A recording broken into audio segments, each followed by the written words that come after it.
Hey everyone, welcome back to our channel How to Tutorials. In this video, I will show you how to fix the Netflix app not working on your Android phone step by step. First step is to force stop the app. Go to settings, scroll down and find this option called apps and tap on it. Tap on the search icon at the top right and search Netflix.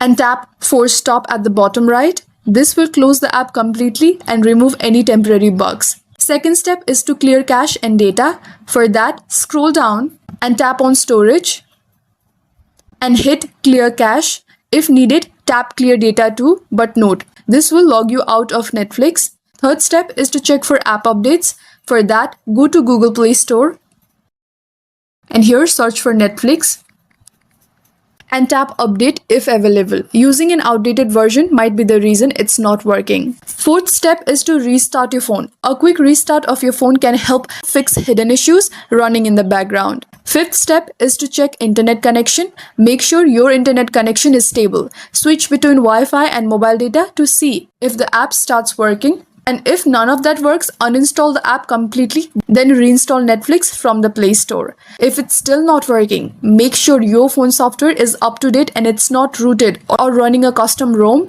Netflix may block playback in those cases. And that's how you fix the Netflix app not working on Android. If this video helped, hit like, subscribe and let me know in the comments which app issue you want fixed next. Thanks for watching and I'll see you in the next one.